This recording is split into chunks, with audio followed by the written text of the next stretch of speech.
আসসালামু আলাইকুম এভরিওয়ান। আশা করছি সবাই অনেক বেশি ভালো আছেন। সবাইকে আরও একটি নিউ ডেইলি ব্লগে ওয়েলকাম করছি। সবাইকে জানাচ্ছি ঈদ মোবারক। আমার খুবই ভালো লাগছে কারণ ঈদের আগের দিনের সুন্দর সুন্দর কিছু মুহূর্ত আমি আপনাদের সাথে শেয়ার করতে পারছি। সকালবেলা ঘুম থেকে উঠে মনটা তো অনেকটাই ভালো হয়ে গিয়েছিল, কারণ দেখছিলাম বাহিরে এত পরিমাণে ঠান্ডা বাতাস ছিল, সেই সাথে অনেক বৃষ্টি পড়তেছিল। তারপর গিয়েছিলাম সুপার শপে ঈদের জন্য টুকটাক একটু বাজার করার জন্য, কারণ বেশিরভাগ বাজারই হচ্ছে আমার হাজব্যান্ড আগেই করে রেখেছিল। তারপরেও আমার কিছু প্রয়োজনীয় জিনিস দরকার ছিল, সেগুলোই আনতে গিয়েছিলাম। আসলে কিছু দরকার হলে দেখা যায় একটা দুইটা জিনিসের জন্য যাই, দেখা যায় হাজারটা জিনিস কেনা হয়ে যায়। এটা আসলে আমার সাথেই এমনটা হয় নাকি সবার সাথেই হয় আমি আসলে জানি না। এদিকে আমি হচ্ছে প্ল্যান করেছিলাম ঈদের দিন ফালুদা বানাবো, এর জন্য রেডিমেড হচ্ছে ফালুদা মিক্সটা নিয়ে এসেছিলাম। সেই সাথে বারবিকিউ সস এনেছি, আর এনেছি হচ্ছে টক দই, যেটা রোস্ট বা আদার্স কিছু রান্না করতে সবসময় কাজে লাগে। আর সেই সাথে নিয়ে এসেছি হচ্ছে গরুর মাংস আর হচ্ছে মুরগির মাংস, এগুলো আমি হচ্ছে এখন আর দেখাচ্ছি না।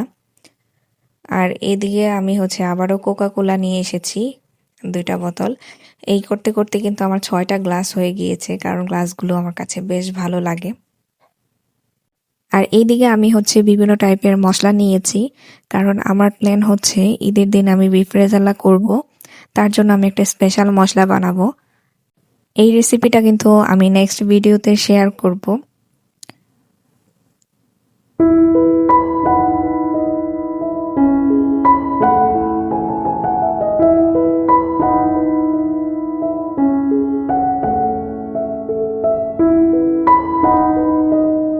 আর এইদিকে আমি আপনাদের সাথে খুবই সুন্দর একটা জিনিস শেয়ার করছি। ইহানের বাবা হচ্ছে ঈদ আসলেই হচ্ছে দেখা যায় একটার পর একটা গিফট পেতেই থাকে। তো এই ছোট একটা গিফট, ছোট বলা যায় না, খুবই সুন্দর, মানে সিম্পল, আমার গিফটটা খুবই পছন্দ হয়েছে, দেখে অনেক ভালো লাগতেছিল। আমি কিন্তু আগে খুলি নেই, ভিডিওটা অন করে আপনাদের সাথে দেখতেছিলাম। বিশেষ করে ছোট ছোট বয়মগুলো আমার কাছে বেশি কিউট লেগেছে। এখানে ছিল কফি, সেই সাথে ছিল এখানে হচ্ছে স্যাফরন টি, যেটা আমি এখনো মানে ট্রাই করি নাই, কখনোই খাই নাই। আর এটা এখনো খাওয়া বাকি আছে, যদিও বাসায় আছে আমার। আমি খেয়ে তারপর জানাবো আসলে এটার টেস্ট কেমন। আর যারা খেয়েছেন তারা আমাকে বলতে পারেন কমেন্ট করে যে এটার টেস্ট আসলেই কেমন। আর এদিকে ছিল হচ্ছে রসুনের আচার, সেই সাথে ছিল হচ্ছে খেজুর। এই সবগুলো জিনিসই না আমার খুবই ভালো লেগেছে দেখে, প্রত্যেকটা জিনিসই অনেক সুন্দর ছিল। আর তারপর না আমার শরীরটা অনেক খারাপ লেগেছে ইফতার করার পরে। আমি না আসলে ঘুমিয়েছিলাম, যেহেতু রোজা রেখে বাইরে ঘোরাঘুরি করেছি, ভালো লাগতেছিল না। পরে ঘুম থেকে উঠেই আমি হচ্ছে আগে চা বানিয়ে নিয়েছি। কার কেমন লাগে আমি জানি না, কিন্তু এই চা কিন্তু আমাকে অনেকটাই এনার্জি দেয় আর খুবই ভালো লাগে শরীরটা।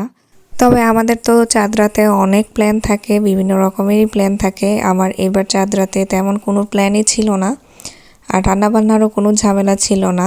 বলতে গেলে ঈদের দিনের যে রান্নাগুলো, এখন যে রান্নাগুলো করব সেটা হচ্ছে রাতের জন্য, রাতে খাবো। তারপরে একটু মেহেদি দিব আমি নিজেও, আমার ছেলেকেও দেওয়াবো, সেই মুহূর্তগুলো আপনাদের সাথে শেয়ার করব। আর এই পালং শাক না অনেক দিন পরে খাচ্ছি। এই যে শীত চলে গিয়েছে, সেই অনেক শীত যখন পড়েছিল তখন ইহানের বাবা এনেছিল। তারপর যখন সুপার শপে গিয়েছিলাম তখন এই পালং শাকগুলো আসলে দেখতে পেয়েছি, দেখে বেশ টাটকা মনে হয়েছে। পরে ভাবলাম হচ্ছে নিয়ে নিই। আর আজকে আমি পালং শাক কিন্তু রান্না করব হচ্ছে চিংড়ি মাছ দিয়ে। এর আগে আমি পালং শাক রান্না করেছিলাম, সেইগুলো রেসিপি কিন্তু আমি দেখিয়েছি। কোনো দিন হচ্ছে মাছের মাথা দিয়ে, কোনো দিন হচ্ছে ছোট মাছ দিয়ে রান্না করেছি। আর আজকে হচ্ছে আমি চিংড়ি মাছ দিয়ে করব পালং শাকের ঝোল। আর যেহেতু চিংড়ি মাছ দিয়ে রান্না করছি, এখানে আমি হচ্ছে চিংড়ি মাছটা খুব সুন্দরভাবে কষিয়ে নিব। এখানে সবগুলো মশলা একটু একটু দিয়েছি, তবে হলুদের পরিমাণটা একদমই কম দিয়েছি, কারণ শাকটা না হলে দেখা যায় সবুজ থাকবে না। আমার সবুজ জিনিস খেতে ভীষণ ভালো লাগে। আর এখানে আমি হচ্ছে পরে একটু কাঁচামরিচ দিয়ে দিলাম। যেই পাতিলে আসলে রান্না করছি সেখানে আসলে এতগুলো শাক ধরবে না, এর জন্য আমি হচ্ছে অল্প পরিমাণে দিয়ে তারপর হচ্ছে ঢাকনা দিয়ে ঢেকে দিব। যখন শাকটা কিছুটা নরম হয়ে কমে আসবে তখন আমি হচ্ছে বাকি শাকগুলো দিয়ে দিব।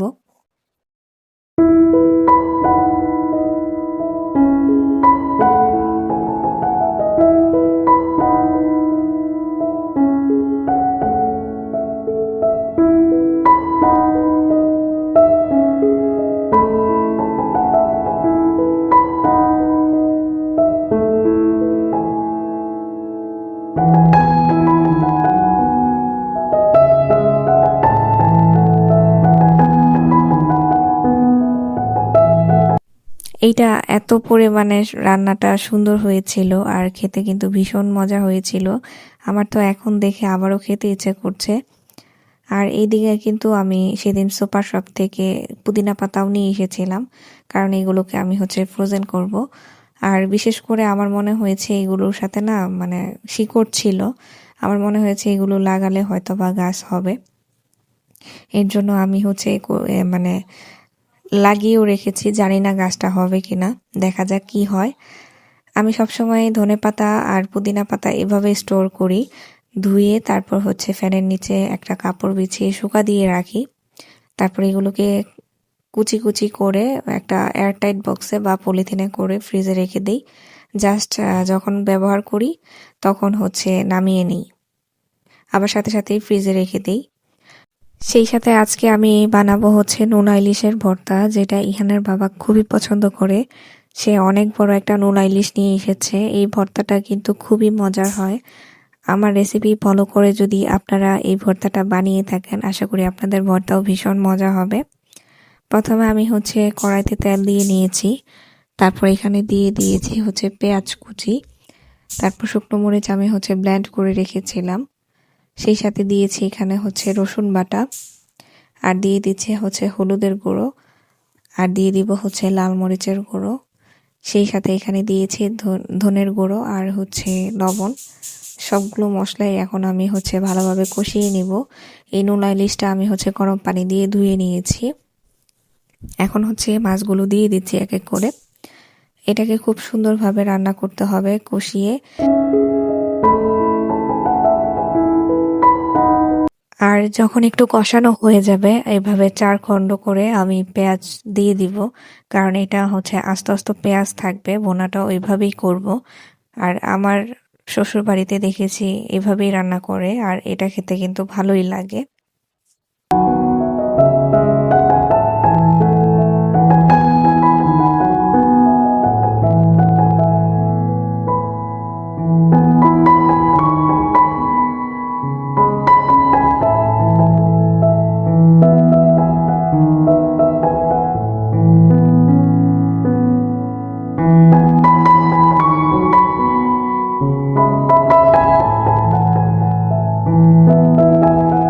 সেই সাথে আমি রান্না করব টমেটো আলু দিয়ে মাছ। এর জন্য মাছগুলো আমি ভেজে নিচ্ছি। তারপর এখানে কড়াইতে আমি পেঁয়াজ কুচি আর কাঁচামরিচ দিয়েছি। একটু ভাজা ভাজা হয়ে যাওয়ার পর এখানে আমি রসুন বাটা দিব। তারপর বাকি গুঁড়া মশলাগুলো এখানে অ্যাড করব, যেমন হলুদের গুঁড়ো, ধনিয়ার গুঁড়ো, তারপর জিরার গুঁড়ো, লবণ। সবগুলো মশলা দিয়ে এক এক করে তারপর সুন্দরভাবে কষিয়ে নিব। এই তরকারিটা যদি খুব সুন্দরভাবে কষানো হয়, তাহলে কিন্তু তরকারির কালারটা অনেক বেশি সুন্দর আসবে। আর ভিডিওর এই পর্যায়ে এসে ভাই আপুদের একটা কথাই বলবো, যারা এখন পর্যন্ত আমার ভিডিওটি কন্টিনিউ করছেন, প্লিজ ভিডিওতে লাইক দিতে ভুলবেন না। আর যদি আমার পাশে থাকতে চান, তাহলে আমার চ্যানেলটি অবশ্যই সাবস্ক্রাইব করবেন, পাশে থাকা বেল আইকনটি প্রেস করে দিবেন। আর আপনারা কিন্তু চাইলে কমেন্ট করে জানাতে পারেন আমার ভিডিওর সুন্দর মুহূর্তগুলো আপনাদের কাছে কেমন লেগেছে। আর এইদিকে দেখেন, আমি আজকে একটা কাজ করেছি। এদিকে বাইরে তো ভীষণ বৃষ্টি ছিল, বৃষ্টি কমতেছিল না। ওয়াশিং মেশিনে তো কাপড় দিয়ে রেখেছিলাম। পরে ভাবলাম এগুলো তো বাইরে দিলে মানে শুকাতে কষ্ট হবে। এর জন্য আমি গিয়ে এগুলো ঘরেই ব্যবস্থা করে এভাবে শুকা দিয়ে রেখেছিলাম ফ্যান ছেড়ে। তো যাই হোক, কাজে লেগেছে বিষয়টা। আর এইদিকে আমি সব কাজ তাড়াহুড়ো করে শেষ করে নিচ্ছি, যেহেতু চাঁদ রাত। আমি তো অন্য সময় দেখা যায় প্ল্যান থাকে বাহিরে যাই, কিন্তু এইবার আসলে আর বাহিরে যাচ্ছি না। তো এখানে বেসিনে আমার অনেক কিছু জমে ছিল, এগুলো সব ক্লিন করে নিলাম। এখন রান্নাঘরও পরিষ্কার করে নিয়েছি। আর এইদিকে আমার ছেলে সন্ধ্যা থেকে বলছিল সে হাতে মেহেদি দিবে। ওর বাবা পরে এখানে একটা গাড়ি আর্ট করে দিয়েছে। আর এখন আমি হচ্ছে ওকে একটা মাকড়সা আর্ট করে দিব। যেহেতু ছেলে মানুষ ওইভাবে তো আর ডিজাইন করা হচ্ছে না, মেয়ে হলে তো বিভিন্ন টাইপেরই ডিজাইন দেওয়া যায়। তো আমার মাথায় আসছিল আসলে এই টাইপের ডিজাইনগুলো ওর সাথে যাবে, এই জন্যই আসলে আর্ট করে দেওয়া। আর ও আসলে কেন যেন শখ করেছে, ও বারে বারে বলতেছিল মেহেদি দিবে। তো যাই হোক, পরে এর জন্য আসলে দিয়ে দিয়েছি।